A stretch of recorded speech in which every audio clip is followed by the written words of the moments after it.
पिछले इतवार को भी हमने देखा था कि बपतिस्मा लेना बहुत जरूरी है, लेकिन उससे पहले मन फिराना जरूरी है। क्योंकि जैसे हमने पढ़ा प्रेरितों के कामों की पुस्तक 2 अध्याय उसकी 38 आयत के अंदर कि जब लोगों ने पूछा था सुसमाचार को सुनकर के अब हम क्या करें, 37 आयत में प्रेरितों के काम 2 अध्याय 38 आयत में पतरस ने उनसे कहा था तुम में हर एक अपना अपना मन फिरा है और फिर अपने अपने पापों की क्षमा के लिए यीशु मसीह के नाम से बपतिस्मा ले। तो याद रखें कि मन फिराना जो है बपतिस्मा लेने से पहले बहुत जरूरी है। अगर कोई मन फिराकर बपतिस्मा नहीं लेता तो वो बपतिस्मा जो है वो गलत है। और ये मन फिराने की बात केवल तभी तक नहीं है, उसके बाद भी अगर कोई गलती होती है इंसान से बपतिस्मा लेने के बाद भी, तो भी उसको मन फिराने की आवश्यकता है। प्रेरितों के काम उसके 8वें अध्याय में हम पढ़ते हैं। अगर आप निकाले प्रेरितों के कामों की पुस्तक उसके 8वें अध्याय को निकालिए, यहां आप देखेंगे कि फिलिपुस नाम का एक प्रचारक है और वो सामरिया में जाता है और सामरिया में जाके वो प्रचार करता है। अब ये सामरिया में जो लोग थे ये गैर यहूदी लोग थे। ये अपने आप को समझते थे कि हम यहूदी हैं, परंतु ये यहूदी नहीं थे, ये सामरी लोग थे। अभी तक जो सुसमाचार था वो केवल यहूदियों के पास था। हमने देखा था प्रेरितों के काम 2 अध्याय में ये सारे यहूदी पेंतेकोस्त के दिन आए हुए थे और पेंतेकोस्त के दिन आकर वो यरूशलेम के अंदर अपना एक पर्व या ईद मना रहे थे और उसी दिन सुसमाचार का प्रचार किया गया। और फिर उन्होंने अपना मन फिराकर बपतिस्मा लिया और बपतिस्मा लेने के बाद हमने पढ़ा था प्रेरितों के कामों के 2 अध्याय की 47 आयत में कि जब उन्होंने बपतिस्मा ले लिया तो प्रभु ने उनको अपनी कलीसिया में अर्थात उद्धार पाए हुए लोगों की मंडी में मिला लिया। ऐसे प्रभु यीशु मसीह की कलीसिया का आरंभ यरूशलेम में सन 33 में हुआ था। अभी तक जो मसीहत थी वो सिर्फ यरूशलेम के अंदर ही थी, क्योंकि यरूशलेम जो था वो यहूदियों का गढ़ था, उनका एक शहर था, सारे यहूदी वहीं रहते थे। परमेश्वर का जो मंदिर पहले बनाया गया था वो भी वहीं था। सो हम देखते हैं कि सब मसीहत जो थी अभी तक जितने भी लोग मसीह बन रहे थे दिन ब दिन वो सारे के सारे सिर्फ यरूशलेम में थे। तो यहाँ हम पढ़ते हैं 8वें अध्याय के अंदर कि फिलिपुस नाम का प्रचारक जो है वो सामरिया में जाता है। अब ये सामरिया जो था हमें याद रखना चाहिए ये इस्राएल देश में था, ये यहूदा देश में था जो मंदिर था परमेश्वर का और जहां यरूशलेम था। अब इस्राएल जो देश जो था ये वहां था जहां हमने देखा था यरोबाम ने जहां पर राज्य अपना बना लिया था 10 गोत्रों के साथ। तो वहां पर जो लोग थे वो काफी हद तक मूर्ति पूजक वगैरह भी बन गए थे। तो अब वो सामरिया में जाते हैं। अब सामरिया में जाके सामरिया के लोगों को वो प्रचार करते हैं और हम पढ़ते हैं कि बहुत से लोगों ने अपना मन फिराया। या 12वीं आयत को देखिए, परंतु जब उन्होंने फिलिपुस का विश्वास किया तो परमेश्वर के राज्य और यीशु के नाम का जो सुसमाचार सुनाता था तो लोग क्या स्त्री क्या पुरुष सारे बपतिस्मा लेने लगे। अब यहाँ सामरिया में भी लोग जो थे बपतिस्मा लेने लगे, तो यहाँ पर भी सुसमाचार फैलाया गया, यहाँ भी मसीह की कलीसिया बन गई। अब यहाँ 13 आयत में पढ़े, तब शमौन ने स्वयं भी विश्वास किया और बपतिस्मा लिया। अब ये शमौन कौन था? ये शमौन के बारे में आप पढ़ते हैं 9वीं आयत में, यहाँ लिखा है कि ये शमौन जो था ये एक जादूगर था। ये जादू वगैरह करके टोने करके लोगों को बहकाता था कि उसके अंदर बड़ी शक्ति है। लोगों को कहता था मैं ये कर सकता हूँ वो कर सकता हूँ। लेकिन जब उसने देखा कि ये फिलिपुस वहां आया है तो फिलिपुस तो वास्तव में ऐसे वहां पर सामर्थ्य के काम कर रहा था। यहाँ पर लिखा हुआ है जैसे प्रेरित लोग करते थे। क्यों? क्योंकि प्रेरितों के 6 अध्याय में हम पढ़ते हैं कि प्रेरितों ने अपना हाथ फिलिपुस के ऊपर रखा था। इसके बारे में मैं आपको बाद में आगे बताऊंगा कि सबसे पहले हमने देखा था पिछले इतवार को या पिछले बुध को कि सबसे पहले प्रेरितों को पवित्र आत्मा का सामर्थ्य मिला था जब उनको पवित्र आत्मा का बपतिस्मा मिला था। ठीक है, प्रेरितों के काम 2 अध्याय में। लेकिन फिर हम ये पढ़ते हैं कि जो ये प्रेरित लोग किसी पे अपने हाथ रखते थे, उस मसीहों के ऊपर उन्होंने अपने हाथ रखे तो उनके पास भी वो सामर्थ्य आती थी और वो भी जाकर वो सुसमाचार के जो आश्चर्य क्रम थे लोगों के बीच में जाके करते थे। अब ये फिलिपुस जो था ये प्रेरित तो था नहीं जिसने पवित्र आत्मा का बपतिस्मा पाया था, लेकिन 6ठे अध्याय में हम पढ़ते हैं प्रेरितों के कामों की पुस्तक 6 अध्याय में कि उसके ऊपर और कुछ अन्य आदमियों के ऊपर प्रेरितों ने अपने हाथ रखे थे। तो हाथ रखने से उसको भी वो सामर्थ्य मिली और उसी सामर्थ्य से उसने भी बड़े बड़े आश्चर्य कर्म, बड़े बड़े तजुर्बे के काम, अजूबे काम वहां पर आके लोगों के बीच में किए। अब ये शमौन जादूगर जो था, ये लोगों को बहकाता था, बेवकूफ बनाता था कि मैं ये कर सकता हूँ, मैं ये कर सकता हूँ, वो जादू टोने करता था। उसने जब देखा कि ये आदमी जो आया है, ये तो परमेश्वर के, सच्चे परमेश्वर का सुसमाचार सुना रहा है और ये तो सचमुच में सामर्थ्य के काम कर रहा है, तो लिखा है कि उसने भी अपना मन फिराया और फिर उसने भी बपतिस्मा लिया। जैसे अभी हम 13वीं आयत में पढ़ा, प्रेरितों के कामों की पुस्तक 8 अध्याय 13 आयत में देखे कि ये जादूगर जो था, तब शमौन ने स्वयं भी विश्वास किया और बपतिस्मा लिया और फिलिप्पुस के साथ रहने लगा। अब आगे पढ़िए। वो चिन्ह और बड़े बड़े सामर्थ्य के काम होते देखकर चकित होता था। कौन? शमौन जादूगर। अब वो एक मसीह बन गया, उसने बपतिस्मा ले लिया। आगे हम पढ़ते हैं, जब प्रेरितों ने जो यरूशलेम में थे सुना कि सामरियों ने परमेश्वर का वचन मान लिया है, तो पतरस और यूहन्ना को उनके पास भेजा। उन्होंने जाकर उनके लिए प्रार्थना की कि पवित्र आत्मा पाएं, क्योंकि वो अब तक उनमें से किसी पर ना उतरा था। उन्होंने तो केवल प्रभु यीशु के नाम से बपतिस्मा लिया था।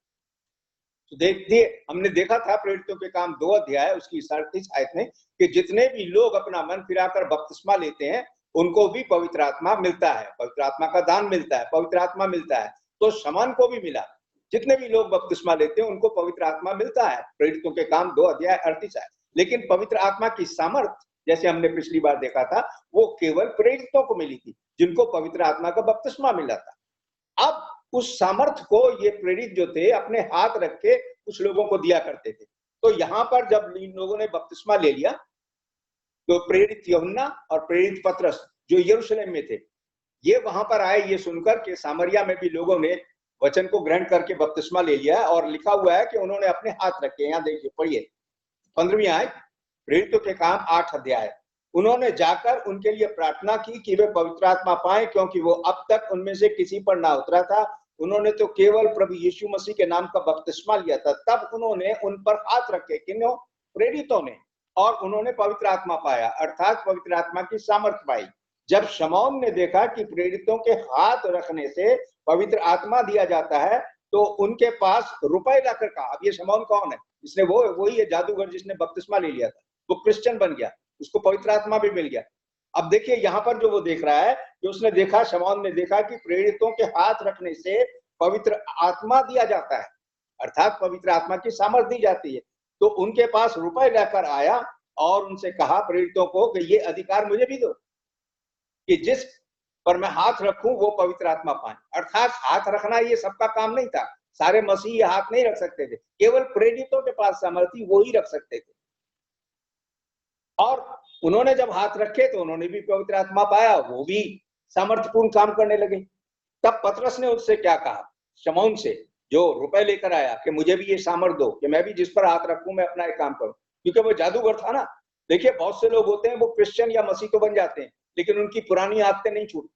वो तो अभी भी जादूगर था ना, वो उसने मन तो बिगड़ा लिया, लेकिन अभी भी उसके मन में वही बातें थी। जैसे वो जादूगर के काम करता था, लोगों को बेवकूफ बनाता था, मूर्ख बनाता था। उसने कहा अगर मेरे पास ये सामर्थ्य आ जाए कि मैं भी लोगों के सिर पर हाथ रखूं तो उनको सामर्थ्य दूं, तो मेरा तो बहुत धंधा चल गया। लेकिन पतरस ने उससे क्या कहा? देखिए, पतरस ने उससे कहा 20वीं आयत के अंदर, प्रेरितों के कामों की पुस्तक 8 अध्याय 20 आयत में पतरस ने उससे कहा, तेरे रुपए और तेरे साथ नष्ट हो, क्योंकि तूने परमेश्वर का दान रुपए से मोल लेने का विचार किया है। इस बात में ना तेरा हिस्सा है ना तेरा भाग है, क्योंकि तेरा मन परमेश्वर के आगे सीधा नहीं। कि उसका मन, उसने बपतिस्मा ले लिया था, लेकिन उसका मन अभी भी, उसने पूरा मन नहीं फिराया था, आधा मन फिराया था। पूरे तरीके से उसने अपना मन जो है परमेश्वर की ओर नहीं किया था। इसलिए अपनी इस बुराई से मन फिराकर प्रभु से प्रार्थना कर, संभव है कि वो तेरे मन का विचार क्षमा कर दे, क्योंकि मैं देखता हूं कि तू पित्त किसी कड़वाहट और अधर्म के बंधन में पड़ा हुआ है। तो यहां क्या देख रहे हैं? यहां देख रहे हैं कोई शख्स जो है वो बपतिस्मा ले सकता है, लेकिन बपतिस्मा लेने के बाद उसने अगर मन ठीक से नहीं फैलाया है, तो इसका मतलब ये होता है कि उसके अंदर अभी भी वो बातें रहती हैं जो गलत होती हैं। तो हमने इस तरीके से यहाँ पर देखा कि पतरस ने उससे कहा कि तेरे मन में अभी भी पाप है, तो मन फिरा। बहुत जरूरी है कि जो लोग बपतिस्मा ले लेते हैं वो अपना मन फिराए, और अगर उन्होंने मन नहीं फिराया है, तो यहाँ जैसे शमौन को पतरस ने कहा, उनको चाहिए कि वो अपना मन फिराएं, अपने मन में से प्रत्येक बुराई को, गलत बातों को, जो उनके अंदर अभी भी हो सकती हैं, जो पुराने जीवन में थे, उनको सबको निकाल दें। अब इसका अर्थ क्या है, देखिए मैं आपको दिखाता हूं। आप पहले राजाओं की पुस्तक के 18वें अध्याय को निकालें। यह हमने पहले भी देखा था, ये एक और उदाहरण है हमारे पास। पहले राजाओं की पुस्तक और उसके 18वें अध्याय को निकालें। मैंने आपको बताया था इसराइल के अंदर जब इसराइल का बंटवारा हो गया था, मैंने आपको बताया था कि उसमें से करीब 40 लगभग राजा हुए थे, 40, और उनमें से आधे जो थे वो करीब यहूदा में थे, आधे जो थे वो इसराइल में थे, क्योंकि इसराइल का राज्य जो बट गया था, एक इसराइल के नाम से जाना जाता था और एक यहूदा के नाम से जाना जाता था। अब ये इसराइल का राजा यहाँ पर जिसके बारे में हम पढ़ते हैं राजाओं की पुस्तक, पहले राजाओं की पुस्तक के 18वें अध्याय में, जहां पढ़ेंगे अहाब नाम के राजा के बारे में। ये अहाब जो था इसराइल का राजा जो था, इसराइलियों का राजा जो था, लेकिन ये भयानक तरीके से मूर्ति पूजक बन गया था, और इसकी जो बीवी थी वो भी मूर्ति पूजक थी, उसका नाम था इजबेल। यहाँ 18वें अध्याय में हम पढ़ेंगे दोनों के दोनों मूर्तियों की पूजा करते थे और कहते थे हम तो परमेश्वर यहोवा के लोग, कहते थे हम यहोवा परमेश्वर के लोग हैं, लेकिन दूसरी तरफ वो मूर्तियों की पूजा करते थे। उन्होंने बाल देवता होते थे, उनकी अशेरा देवी होती थी वहां पर, बहुत सारे उनको कनान के देश में मानते थे। और उसने क्या किया, उनके बहुत सारे मंदिर बनवा दिए, उनकी मूर्तियां बनवा दी और लोगों को बोला कि इनकी पूजा किया करो।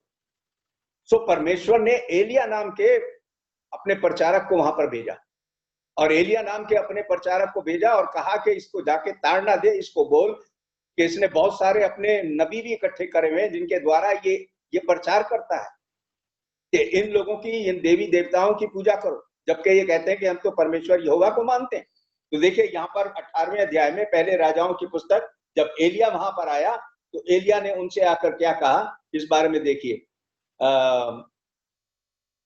21 आयत को देखिए। पहले राजाओं की पुस्तक 18 अध्याय उसकी 21 आयत, एलिया वहां पर आया। अब इससे पहले 21 आयत को पढ़ने से पहले हम देखते हैं कि उसने अहाब से बोला कि जितने भी तेरे नबी हैं, पंडित वगैरह जितने भी हैं जो अशेरा देवी और बाल देवता के हैं, उन सबको बुला। और वो सारे मिलाकर करीब 850 थे। उसने कहा सबको बुला ले, और मैं आज उनके सामने एक चैलेंज, एक चुनाव रखना चाहता हूं, और तुम तमाम लोगों के सामने। और क्या चुनाव था, यहां देखिए, हम इसको पढ़ते हैं कि क्या चुनाव उसने दिया। एलिया सबके पास आकर कहने लगा, तुम कब तक दो विचारों में लटके रहोगे। देखिए, दो विचारों में लटके हुए थे, अशेरा देवी को भी मान रहे थे, उसकी भी पूजा कर रहे थे, बाल देवता को भी मान रहे थे, उसके मंदिर भी बना रखे थे, और कहते थे हम यहोवा का भी उपासना करते हैं, यहोवा को भी मान रहे थे जो बाइबल का परमेश्वर। तो एलिया ने उनसे कहा तुम कब तक दो विचारों में लटके रहोगे, यदि यहोवा परमेश्वर है तो उसके पीछे हो लो, और यदि बाल देवता को तुम मानते हो वो परमेश्वर है तो उसके पीछे हो। तो यहां उसने उनके सामने एक चुनाव रखा कि कब तक दो विचारों में लटके रहोगे। कि बहुत लोग होते हैं जो दो विचारों में लटके रहते हैं मसीह बनने के बाद भी। जैसे अभी हमने शमौन जादूगर के बारे में देखा, उसने बपतिस्मा ले लिया था, वो क्रिश्चियन बन गया, मसीह बन गया, लेकिन अभी भी वो अपने जादू टोनों की बातों में लगा हुआ है। तो पतरस ने उससे कहा कि तू अपना मन फिरा, क्योंकि तेरा मन परमेश्वर की ओर सही नहीं है, इसलिए लोगों को मन फिराने की जरूरत है। यहां पर हम देखते हैं कि एलिया उनके पास आया और उसने उनके सामने एक चुनाव रखा, कब तक दो विचारों में लटके रहोगे। ठीक है, दो कश्तियों में बैठ के आप एक ही समय सफर नहीं कर सकते। आप दो घोड़े अलग अलग ले लें और एक ही समय में दो घोड़ों पर सफर नहीं कर सकते। यही बात वो उनको बता रहा है, अगर यहोवा परमेश्वर है सच्चा और जिंदा तो आप उसके पीछे हो लो सारे मन से, और अगर दूसरे जिनकी तुम पूजा पहले करते थे, जिनके पहले तुम आराधना करते थे, अगर वो हैं तो उनके पीछे हो लो, पूरे मन से हो लो। कि बहुत से लोग हैं जो मसीह के पास आते हैं, आप में से भी जो लोग हैं जिनसे मैं बातें कर रहा हूं, अलग विश्वास, अलग मत हो सकते हैं जिनको आप पहले मानते रहे, कोई देवी देवता हो सकते हैं जिनको आप पहले मानते रहे। तो क्या होता है कि बहुत से लोग बपतिस्मा लेने के बाद प्रभु यीशु मसीह की भी आराधना करते हैं, और उनकी भी आराधना, उनकी मूर्तियां भी घर में रखते हैं, उनके मंदिरों में भी जाते हैं।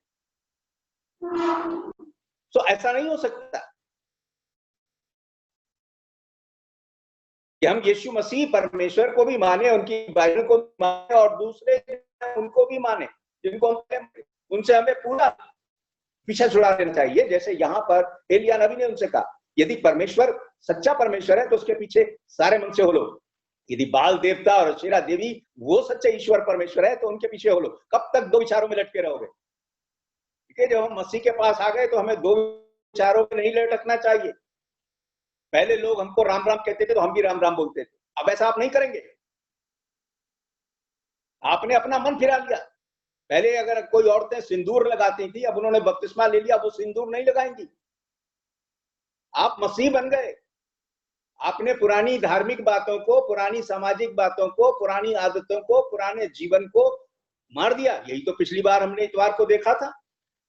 हमने पुराने मनुष्यत्व को उसके कामों समेत, देखिए वहां हमने पढ़ा था कामों समेत, पुरानी इंसानियत को, पुराने मनुष्यत्व को उसके कामों समेत उतार के फेंक दिया और नई इंसानियत को, नए मनुष्यत्व को पहन लिया। कुलुस्सियों के 3 अध्याय से हमने देखा था। और वो नया मनुष्य जो है वो यीशु मसीह है। अब जो यीशु मसीह में है वो एक नई सृष्टि है। 2 कुरिन्थियों 5 अध्याय 17 आयत में लिखा है वो नई सृष्टि है। वो पुरानी भाषा नहीं बोलेगा, पुरानी बातें नहीं करेगा, पुराने काम नहीं करेगा, पुरानी आदतों में नहीं जाएगा, पुराने रीति रिवाजों को नहीं मानेगा। तो याद रखें कि जब लोग मसीह के पास आ जाते हैं, अब कोई मान लीजिए सिख है, वो मसीह के पास आ गया, वो कहता है मैं क्रिश्चियन बन गया, मैंने बपतिस्मा ले लिया, लेकिन अभी भी वो वैसे ही लगता है जैसे वो पहले लगता था, अभी वैसे काम करता है जैसे पहले। तो कहां से परिवर्तन हो गया? कोई मुस्लिम धर्म से आया, वो कहता है मैंने बपतिस्मा ले लिया, मैंने मसीह को मान लिया, मैं तो अब क्रिश्चियन हूं, लेकिन अभी भी वो उन बातों को मानता है जो वो मुस्लिम धर्म में मानता था, और यहाँ इसको भी मानता है कि मसीह को भी मानता हूं। तो आप दो को इकट्ठा नहीं मान सकते। अगर आप मसीह बन गए, मसीह के पास आ गए, तो यहाँ पर एलिया जैसे उनसे कहता है, कब तक दो विचारों में लटके रहोगे? यदि यहोवा परमेश्वर है तो उसको मानो पूरे तरीके से, गहरे मन से, 100%। और अगर वे दूसरे दिन को तुम मानते हो, अगर वो है तो उनके पास जाइए। देखिए, अपने मन के हम सीधा रखें।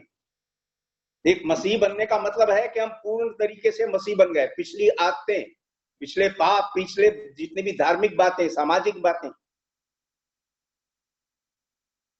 अनैतिक बातें जो हमारे जीवन में थी, वो सब की सब जो हमारे जीवन से खत्म हो जाने। इसी प्रकार से बहुत से लोग जो है मसीह बन जाते हैं, बपतिस्मा ले लेते हैं, लेकिन अभी भी उनके अंदर संसारिकता भरी हुई है।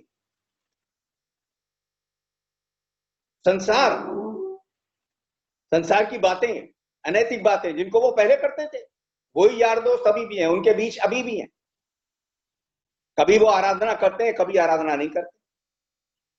देखिए, एक मसीह वो है जो परमेश्वर की आराधना सच्चे मन से करता है, वैसे ही जैसे कि बाइबल में हमको सिखाया गया। हर एक इतवार के दिन, रविवार के दिन, सप्ताह के पहले दिन, जिस दिन प्रभु यीशु मसीह मुर्दों में से जी उठे, जैसे उनके पैरोकार, उनके आराधना करने वाले, उनके लोग, उनके पीछे चलने वाले प्रत्येक सप्ताह के पहले दिन इकट्ठे होकर उनकी मृत्यु को, बलिदान को याद करते थे, प्रभु भोज में भाग लेकर।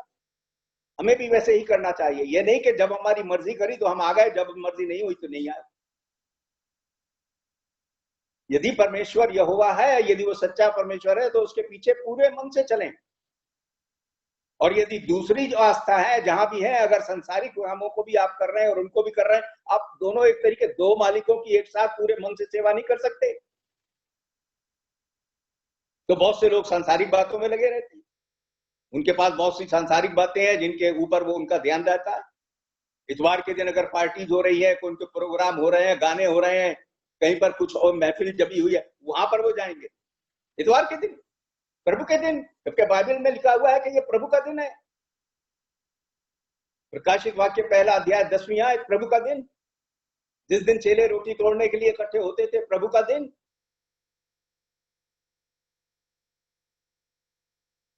क्योंकि उनके अंदर संसारिकता है।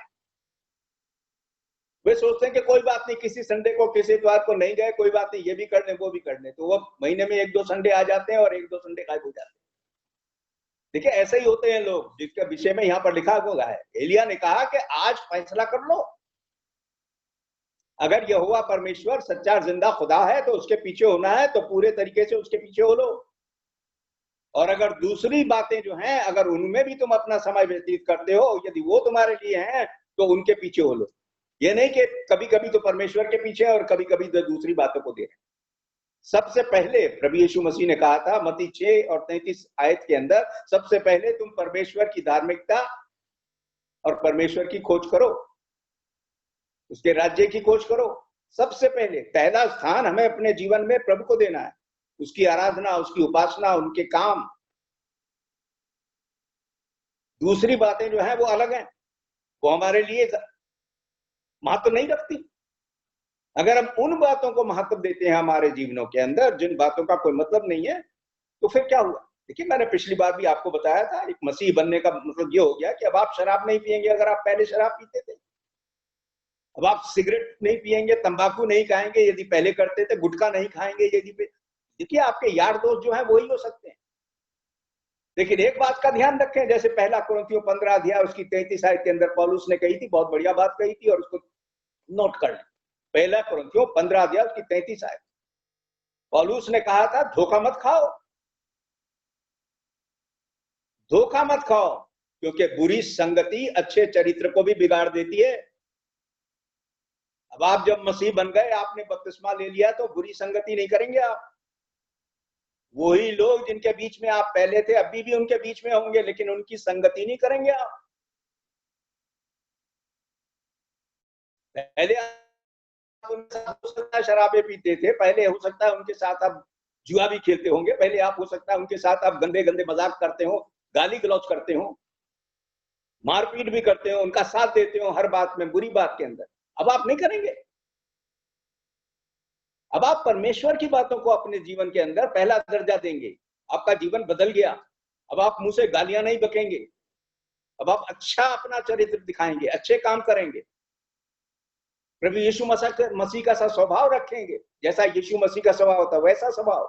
फिलिपियों 2 अध्याय 5 आयत में लिखा हुआ है कि तुम्हारा स्वभाव वैसा हो जैसे प्रभु यीशु मसीह का था।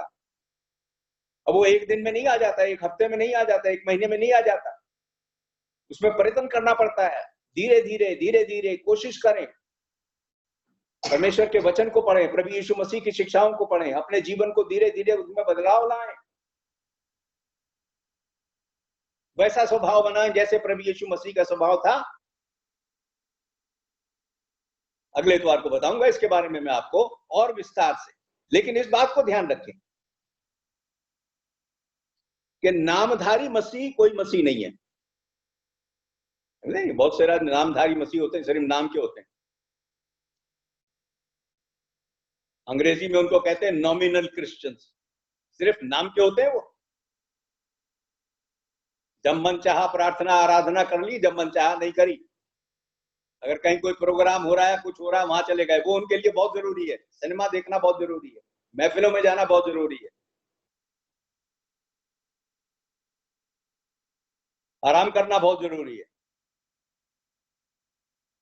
परमेश्वर उनके लिए है, लेकिन वो कभी कभार है। देखिए, ये जो लोग थे ना, जो जिनका लिए मैंने आपको पढ़ा, अहाब और उसकी वाइफ जेजबेल, और जितने भी लोग इसराइल में उस वक्त थे, वो क्या थे? परमेश्वर को भी मानते थे, कहते थे वो हमारा यहोवा, हम तो उसके पीछे चलते हैं। लेकिन दूसरी तरफ वो मंदिर भी बना रखे थे अशेरा के और बाल देवता के, और बहुत सारे बना रखे थे, और उनमें भी पूजा पाठ चल रही थी, उनमें भी घंटियां बज रही थी। आप दो दो की एक साथ सेवा नहीं कर सकते पूरे मन से। आज बहुत से लोग ऐसे हैं जो अपने आप को क्रिश्चियन या मसीह या ईसाई कहते हैं, और वो ऐसा ही हैं, नामधारी हैं, नामधारी। नाम के लिए वो केवल मसीह हैं, क्रिश्चियन हैं। उनके काम, उनकी आदतें, उनके जो भी विचार हैं, वो सब मसीह के अनुकूल नहीं है, उनकी शिक्षा के अनुसार नहीं है, वचन, परमेश्वर के वचन के अनुसार नहीं है। देखिए, हमारी जब तक जीवन परमेश्वर के वचन के अनुसार नहीं बनेंगे, हम वास्तव में मसीह नहीं बन सकते। इसलिए कोई भी नामधारी मसीह जैसी चीज बाइबल में नहीं है। अगर कोई मसीह है तो पूर्ण मन से मसीह है। जो नामधारी है वो न्याय के दिन उनको पता चलेगा, क्योंकि परमेश्वर ठट्टों में नहीं उड़ाया जाता। इब्रानियों 10 अध्याय 31 आयत में लिखा हुआ है कि सच्चे और जीते परमेश्वर, सच्चे और जिंदा परमेश्वर जो हमारा न्याय करेंगे, उनका दंड भयानक है। लोग ये भूल जाते हैं कि एक दिन न्याय का दिन है, मौज मस्तियों में रहते। तो इस बात को याद रखें, जो हम पाठ आज देख रहे हैं वो ये है कि अगर हमने अपना मन फिरा लिया, हम मसीह के पास आ गए, ठीक है। ऐसे ही तो मसीहत की शुरुआत हुई थी प्रेरितों के 2 कामों की पुस्तक 2 अध्याय में। उन्होंने पूछा हम क्या करें, प्रेरितों ने उनसे कहा तुम में से हर एक अपना अपना मन फिराए और अपने अपने पापों की क्षमा के लिए बपतिस्मा ले। और जब उन्होंने बपतिस्मा ले लिया तो प्रभु ने उनको अपने उद्धार पाए हुए लोगों की मंडली में मिला दिया। और उनके बारे में लिखा हुआ है प्रेरितों के कामों की पुस्तक 2 अध्याय 42 आयत के अंदर, ये वे संगति रखने में, प्रेरितों की शिक्षा में, उपासना करने में, प्रभु भोज लेने में लौलीन रहे। ये है मसीही जीवन। ये नहीं कि कभी कदार आराधना कर ली और कभी कदार जो है परमेश्वर का नाम ले लिया और बाकी जो है अपना वैसे ही चलते रहे, महीने में 1-2 बार कर लिया। मसीही जीवन वो है जो पूरे तरीके से मसीह के लिए समर्पित है, परमेश्वर के लिए समर्पित है। यदि हमारा जीवन वैसे नहीं है तो इसका मतलब ये हुआ कि हम नॉमिनल नामधारी हैं। देखिए प्रेरितों के कामों की पुस्तक उसके 19 अध्याय को निकालिए। मैं आपको एक और उदाहरण देता हूँ, प्रेरितों के कामों की पुस्तक उसके 19 अध्याय को निकालिए। यहाँ देखिए, यहाँ एफेसस में क्या होता है। एफेसस के अंदर, एफेसस एक जगह थी, वहां पौलुस जाते हैं और पौलुस वहां जाकर परमेश्वर के वचन का प्रचार करते हैं। प्रेरितों के कामों की पुस्तक 19 अध्याय को आप निकालिए और यहाँ हम पढ़ेंगे इसकी 18 और 19 आयत। देखिए क्या किया लोगों ने जब परमेश्वर के वचन को सुना और माना, ये बात एफेसस के रहने वाले सब यहूदियों और यूनानियों में जो जान गए परमेश्वर के वचन की। 17 इससे मैं आपको पढ़ रहा हूं, 17 से 19 तक पढ़ेंगे हम। और उन सब पर भय छा गया और प्रभु यीशु के नाम की बड़ाई हुई। ये देखिए आगे क्या लिखा है, जिन्होंने विश्वास किया था उनमें से बहुतों ने आकर अपने अपने कामों को मान लिया और प्रकट किया। और फिर इसकी 19 आयत को नोट करें, प्रेरितों के कामों की पुस्तक 19 अध्याय 19 आयत की। उन लोगों ने क्या किया, जादू करने वालों में से बहुतों ने अपनी अपनी पोथियां इकट्ठी की और पोथियां इकट्ठा करके सब लोगों के सामने लाकर जला दी। पढ़ा आपने? देख लो, पढ़ लो, लिखा है। जो विश्वास जिन्होंने किया, परमेश्वर के वचन पर विश्वास किया और उसको माना, उन्होंने क्या किया, अपनी जितनी पोथियां थी, जितनी पुस्तकें थी जिनको वो मानते थे, जिन पर आस्था रखते थे, विश्वास रखते थे, जिनके अनुसार चलते थे, वो सबको इकट्ठा करके लिया और सबके नाम सामने जला दी। और उनका जब दाम जोड़ा गया तो 50,000 चांदी के सिक्कों के बराबर था। देखिए 50,000 चांदी के सिक्के उस जमाने में 2000 साल पहले कितना उसका महत्व होगा। उन्होंने सब कुछ मान लिया कि हम गलत हैं और उन तमाम गलत बातों को उन्होंने जला दिया। ये है जो सच्चा मन परिवर्तन है, मन फिराने की बात। जितनी भी पुरानी आदतें हैं, जितनी भी पुरानी बातें हैं, जितनी भी पुरानी आस्था है, विश्वास है, चाल चलन है, उस सबको अपने जीवन से निकाल कर फेंक दें, उनको जला दें। अब उससे आपका कोई मतलब नहीं है। आपने मन फिरा लिया। ये शमौन जादूगर के बारे में भी हमने पढ़ा, प्रेरितों के काम 8 अध्याय। जब उसने देखा कि प्रेरितों के हाथ रखने से ये सामर्थ पवित्र आत्मा की दी जाती है, तो उसने कहा कि मुझे भी ये सामर्थ दे दो, और बहुत सारे रुपए ले आया। पतरस ने कहा तेरा सोना चांदी, तेरा रुपया सारा तेरे साथ नाश हो जाए, तेरा मन जो है परमेश्वर के प्रति सही नहीं है, तेरे जीवन में, तेरे दिल के अंदर अभी भी कड़वाहट बढ़ी हुई है, तेरा ना परमेश्वर से कुछ लेना है ना देना है। आगे लिखा है कि उसने कहा मेरे लिए प्रार्थना करो कि ये बातें मेरे ऊपर ना आ जाए। पतरस ने उससे कहा अपना मन फिरा, शायद परमेश्वर तेरे पाप को क्षमा कर दे। देखिए लोगों को मन फिराने की जरूरत है। ये तमाम जितने काम, जितनी बुराइयां जो जीवन में हैं, पुरानी आदतें हैं, उन सबको अपने जीवनों से निकालकर फेंक देना चाहिए और फिर इकहरे मन से परमेश्वर के पीछे होना चाहिए, उनके वचन को मानना चाहिए, जैसे यीशु मसीह ने हमको सिखाया और प्रेरितों ने हमको सिखाया बाइबल के नए नियम। अगर अभी भी हमारे जीवन में कोई ऐसी चीज है, हम उसको निकाल दें, क्योंकि उन्हीं के कारण न्याय के दिन हम नाश होंगे। गलतियों की पुस्तक 6 अध्याय उसकी 7 और 8 आयत में यही पौलुस ने कहा था। गलतियों की पुस्तक 6 अध्याय 7 और 8 आयत, पौलुस ने उनसे कहा था कि धोखा मत खाओ, क्योंकि परमेश्वर ठट्टों में नहीं उड़ाया जाता। देखिए बहुत से लोग परमेश्वर का ठट्टा करते हैं। जैसे जीवन वो व्यतीत कर रहे हैं। वो कहते हैं लिखा होगा बाइबल में जो लिखा है, जो परमेश्वर कहते हैं ठीक है, कहते हैं, पौलुस जो कहता है, मसीह जो कहते हैं कोई बात नहीं, हम मान तो रहे हैं जितना मान सकते हैं, बाकी कोई बात नहीं। परमेश्वर का ठट्टा कर रहे हैं, वो उसकी आराधना उपासना नहीं करते, वो काम नहीं करते जो वो कहते हैं करने को, अपनी मर्जी से चल रहे हैं, दुनियावी बातों को अपने जीवन में पहला स्थान दे रहे हैं, संसारिकता उनके जीवनों में भरी हुई है, पुरानी धार्मिक बातों को मान रहे हैं जिनमें वो पहले जीवन बिताते थे, पुराने चाल चलन को कर रहे हैं, सामाजिक बातें जो पहले थी सब वैसे कर रहे हैं, जैसी संगति पहले थी वो अभी भी कर रहे हैं। उनको मन फिराने की जरूरत है। तो पौलुस क्या कहते हैं, गलतियों की पुस्तक 6 अध्याय उसकी 7 और 8 आयत के अंदर उन्होंने कहा धोखा मत खाओ, परमेश्वर ठट्टों में नहीं उड़ाया जाता, ठट्टा मत करिए परमेश्वर का, क्योंकि एक दिन न्याय का दिन है। आगे पौलुस ने कहा कि जो इंसान शरीर के लिए बोता है वो शरीर के द्वारा विनाश की कटनी काटेगा न्याय के दिन, और जो अपनी आत्मा के लिए, पवित्र आत्मा के लिए बोता है वो आत्मा के द्वारा अनंत जीवन की कटनी काटेगा। देखिए, एक और तो अनंत जीवन है, हमेशा की जिंदगी है।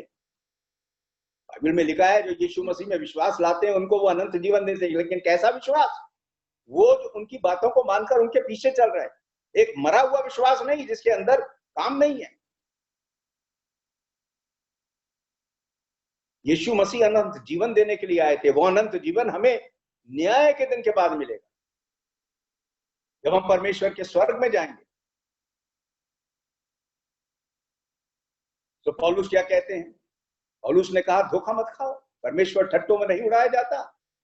जो अपने शरीर के लिए बोता है वो शरीर के दिन, वो उस दिन शरीर के द्वारा विनाश की कटनी काटेगा, और जो आत्मा के लिए बोते हैं वो आत्मा के द्वारा अनंत जीवन की कटनी काटेगा। हमें याद रखना चाहिए कि हम इस पृथ्वी के ऊपर जो है कुछ समय के लिए हैं, हम यहाँ पर मुसाफिर हैं, हमेशा नहीं रहेंगे हम यहाँ, और हमारा जो न्याय होगा वो परमेश्वर करेंगे, यीशु मसीह करेंगे, और उनके वचन के द्वारा हमारा न्याय होगा। कैसे जीवन हम व्यतीत कर रहे हैं? यदि हमने अपना मन फिराकर बपतिस्मा ले लिया, हम मसीह के पास आ गए, उनकी कलीसिया में अपने बचाए हुए, उद्धार पाए हुए, मुक्ति पाए हुए लोगों के संगठन में उन्होंने बुला लिया, मिला दिया हमको, तो हमें चाहिए कि वैसा जीवन भी व्यतीत करें। यदि अभी भी हमारा जीवन सांसारिक है और वैसा ही जीवन है जैसे पहले था, तो हमें याद रखना चाहिए कि परमेश्वर ठट्टों में नहीं उड़ाया जाता। इन लोगों के बारे में जिसके बारे में हम इफिसुस में पढ़ते हैं, प्रेरितों के कामों की पुस्तक उसके 19 अध्याय में, जब उन्होंने विश्वास किया और मन फिराया तो उन्होंने क्या किया? जितनी पोथियां थी, सब कुछ था, उनको ले आए और जला दिया, सबके सामने जला दिया। अब वो है ही नहीं। कि मसीही बनने का मतलब ही यही है। पिछले जीवन के जितने काम हैं, जितनी बुराइयां हैं, बुरी आदतें हैं, बुरी संगति है, बुरे विचारधारा है, धार्मिक, सामाजिक, नैतिक दृष्टिकोण से सब कुछ, उन सबको अपने जीवनों से हमें निकाल देना चाहिए, जला देना चाहिए। उनसे हमारा कोई मतलब नहीं है। गहरे मन से, संपूर्ण मन से, 100% मसीह के पीछे हो ले, तभी हमको यह आश्वासन मिलता है कि हम हमेशा की जिंदगी पाएंगे। मत्ती के 10वें अध्याय को निकालिए। अब देखिए, मैं आपको प्रभु यीशु मसीह की शिक्षा दिखाता हूं कि प्रभु यीशु मसीह ने क्या कहा था उनके जो पीछे चलने वाले हैं, उनके जो लोग हैं, उनको कैसा होना चाहिए। मत्ती के 10 अध्याय को निकालिए, मत्ती की पुस्तक 10 अध्याय। देखिए 32 और 33 आयत में यीशु ने क्या कहा। मत्ती 10, 32, 33। जो कोई मनुष्यों के सामने मुझे मान लेगा, उसे मैं भी अपने स्वर्गीय पिता के सामने मान लूंगा। जो कोई मनुष्यों के सामने मुझे मान लेगा, मैं भी अपने स्वर्गीय पिता के सामने मान लूंगा। जो मनुष्यों के सामने मेरा इनकार करेगा, उससे मैं भी अपने स्वर्गीय पिता के सामने इनकार करूंगा। ठीक है, अब हम कैसे मानते हैं प्रभु यीशु मसीह को? अपने व्यवहार से, अपनी बोलचाल से, जो कुछ हम कर रहे हैं, जैसे जीवन व्यतीत कर रहे हैं, उससे प्रतीत होता है, उससे दिखाई देता है कि क्या हम प्रभु यीशु मसीह को मान रहे हैं कि नहीं। कभी कभी लोग प्रभु यीशु मसीह को मानते हैं, लेकिन जब बाहर होते हैं लोगों के बीच में वो मसीह को नहीं मानते। क्योंकि वो वैसे ही काम करने लगते हैं जैसे वो कर रहे हैं। तो आप में और उनमें फर्क क्या हो गया फिर?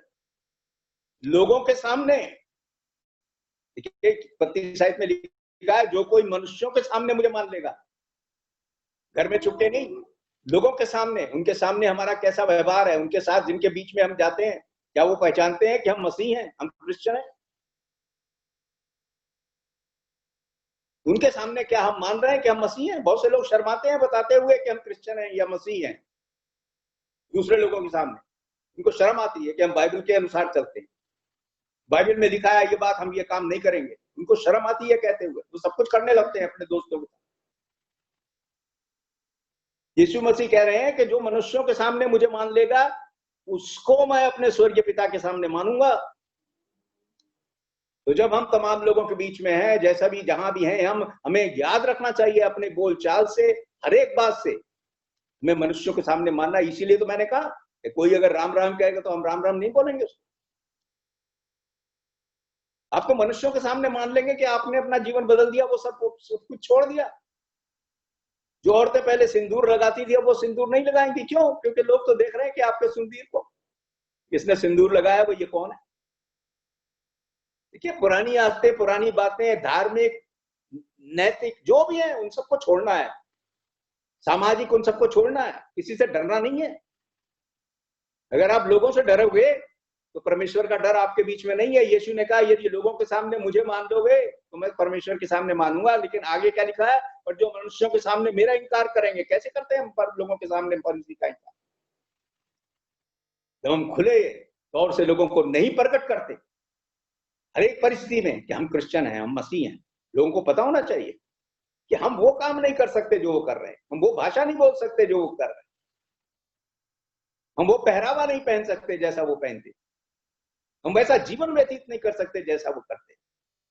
क्यों? क्योंकि हम मसीह हैं। हमने पुराने मनुष्यत्व को उसके कामों समेत उतार के फेंक दिया। याद रखिए, कामों समेत।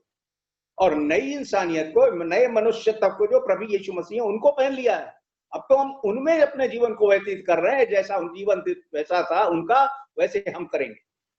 वे परमेश्वर को अपने जीवन में सबसे पहला रखते थे, यहां तक कि वो सूली पे चढ़ गए, लेकिन उन्होंने परमेश्वर का इनकार नहीं किया, उनकी आज्ञा को माना। एक मसीह वो है जो प्रकट में सबके सामने हर वक्त तैयार रहता है, लोगों को बताने के लिए अपने चाल चलन से, अपनी बातचीत से, अपने व्यवहार से, तो मैं एक क्रिश्चियन हूं, मैं एक मसीह हूं। मैं वो सब नहीं कर सकता जो आप कर रहे हैं, मैं वो करूंगा जो मेरे को मसीह ने सिखाया है, जो मसीह की शिक्षा है, जो बाइबल की शिक्षा है। मेरा जीवन वैसा होना चाहिए। इसी से तो लोगों को पता चलेगा कि हम कौन है। ये देखिए, प्रतिदिन के जीवन में हम प्रभु यीशु मसीह को इनकार भी कर सकते हैं और प्रतिदिन के जीवन में हम प्रभु यीशु मसीह को स्वीकार भी कर सकते हैं। सबको पता लगना चाहिए कि हम किसके साथ हैं, हम कहां हैं। आप बाल के साथ और यहोवा के साथ इकट्ठे नहीं जा सकते। उसने कहा चुन लो, आज चुन लो। बाल के साथ हो तो बाल के साथ चले जाओ, और अगर यहोवा के साथ हो यहोवा के साथ आ जाओ। ठीक है? तो आपको याद रखना चाहिए, अगर आपने मसीह में विश्वास किया है, अपना मन फिराकर बपतिस्मा लिया अपने पापों की क्षमा के लिए, तो आप अब मसीह हैं, मसीह में हैं, मसीह की कलीसिया में हैं। पुरानी बातें बीत गई, सब कुछ नया हो गया। अब आप नई सृष्टि बन गए। वो पुरानी धार्मिक बातें, पुराना चाल चलन, पुरानी सामाजिक बातें, पुरानी बस संसारिकता, वो अब आपके मन में नहीं रहनी चाहिए, आपके जीवन में नहीं रहनी चाहिए। अगर अभी भी वो आपके बीच में है तो आप क्या हैं? और अपने आप को क्रिश्चियन या मसीह कहते तो आप नामधारी हैं। बाइबल में ऐसे मसीहियों के बारे में कोई संज्ञा नहीं दी गई। बाइबल नहीं बताती कि उसमें नामधारी मसीह भी होते हैं, लेकिन आज बहुत से हैं, नाम के हैं, वो नॉमिनल है। सब लोग उनको सोचते हैं कि ये मसीह है, लेकिन उनके काम क्या है, उनकी बोलचाल क्या है, वो क्या देखते हैं कि वो उनके जीवन में पहला कौन है। परमेश्वर का दर्जा उनके जीवन में है ही नहीं। ये सब न्याय के दिन उनको पता चलेगा, क्योंकि वो परमेश्वर को ठट्टों में उड़ा रहे हैं। परमेश्वर ठट्टों में नहीं उड़ाया जाता। जो कोई मनुष्यों के सामने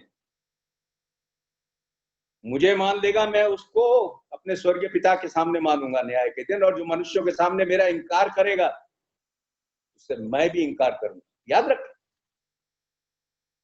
सब कुछ खुल जाएगा। एक पेड़ जो है वो अपने फलों से पहचाना जाता है। आप एक पेड़ के समान हैं, आपके फल कैसे हैं? मत्ती के 10 अध्याय को आपने निकाला हुआ, आप देखिए 34 और 34 से 39 आयत को भी पढ़ लीजिए। प्रभु यीशु मसीह ने क्या कहा? ये ना समझो कि मैं पृथ्वी पर मिलाप कराने आया हूं। मैं मिलाप कराने नहीं पर तलवार चलवाने आया हूं। कौन कह रहा है? प्रभु यीशु मसीह कह रहे हैं। ये मत समझो कि मैं मिलाप करवाने आया हूं। मैं मिलाप करवाने नहीं, मैं तो तलवार चलाने आया हूं, लड़ाई करवाने आया हूं, झगड़े करवाने आया हूं। कैसे?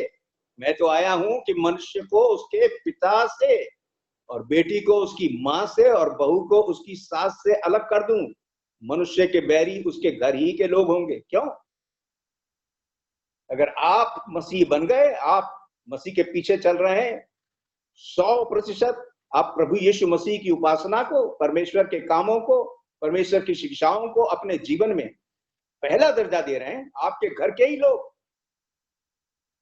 हो सकता है वो कहेंगे कि आप ये क्या कर रहे हो, वही आपके दुश्मन बन जाएंगे, आपके घर के अपने ही लोग। इसलिए यीशु ने कहा मैं तलवार चलवाने आया हूं। देखिए फिर से पढ़िए 35 आयत को। मनुष्य को उसके पिता से, बेटी को उसकी मां से, बहू को उसकी सास से और अलग कर दूं, इसलिए आया हूं मैं।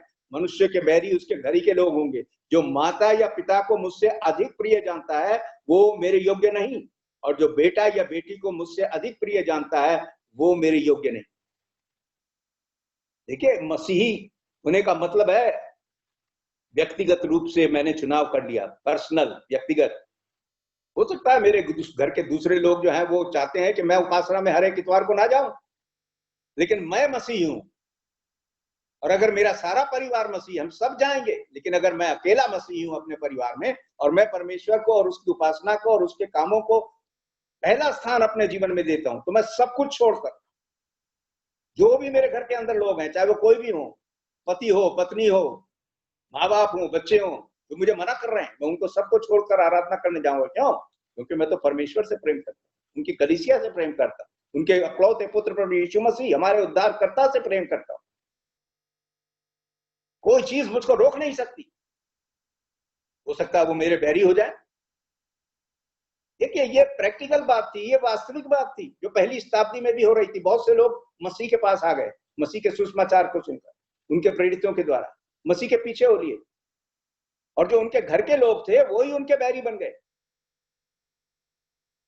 कि ये इतने अधिक परमेश्वर के प्रति विश्वासी कैसे कैसे बन गए? ये तो हर एक इतवार के दिन आराधना करना चुकते नहीं, जरूर जाते हैं, चाहे कुछ भी हो जाए, प्रार्थना करते हैं रोजाना। इनका जीवन बदल गया, ये हमारी बातों में शामिल नहीं होते। जैसे पहले बातें हम करते थे वैसी बातें ये नहीं करते। ये तो बाइबल पढ़ते हैं रोज। इनके जीवन में तो बहुत बड़ा फर्क आ गया। फैमिली के लोग, परिवार के लोग ही आपके खिलाफ हो जाएंगे। लेकिन आपको चुनाव करना है, किसको चुनना है? परिवार को चुनना है, बेटा को चुनना है, बेटी को चुनना है, शौहर को चुनना है, बीवी को चुनना है, किसको चुनना है? इसीलिए तो यीशु ने कहा मैं तलवार चलवाने आया हूं। देख लो, यीशु को बाइबल में कहा गया शांति का राजकुमार, और शांति के राजकुमार की बातें सुन लो। मैं तो तलवार चलाने आया हूं। बेटा को बेटी से, बेटा को मां से, बाप से, बेटी को मां से, पति को पत्नी से, पत्नी को पति से, सबको अलग करवाने आया हूं। क्यों? क्योंकि जो लोग मेरे पीछे होंगे वो मेरे भक्त होंगे, वो मेरे पीछे चलेंगे, उनके लिए और कोई भी प्रिय नहीं है। उनकी बातें नहीं, परंतु मेरी बातें मानेंगे।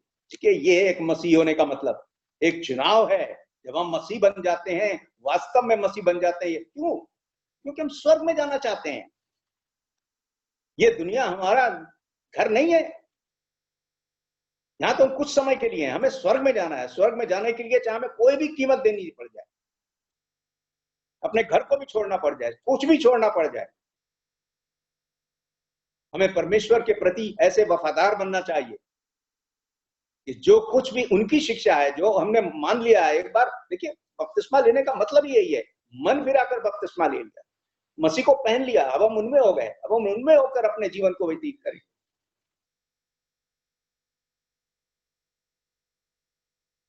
तो मन फिराने की आवश्यकता अभी भी है। जिन लोगों ने अपने मन को पूरे तरीके से नहीं फिराया है, उनको चाहिए कि वो तमाम बातें जो अभी तक उनके जीवन में रही हैं, उनको जकड़े और पकड़े रही हैं, मसीह के पीछे चलने में उनको रोकती हैं। ये सब बंधनों से उनको मुक्त हो जाना चाहिए। उन बंधनों को तोड़ दो, उन तमाम वस्तुओं को जला दो जो आपको रोक रही हैं, उनको खत्म कर दो अपने जीवन से। अगर आपको हमेशा की जिंदगी स्वर्ग में चाहिए, अगर आपको अनंत जीवन स्वर्ग में चाहिए, चुनाव आपके पास है। धोखा ना खाओ, इसीलिए तो पौलुस ने कहा, क्योंकि परमेश्वर ठट्टों में नहीं उड़ाया जाता। और लोग हैं जो ठट्टे में परमेश्वर को उड़ाते हैं, उनके वचन की बातों को उड़ाते हैं।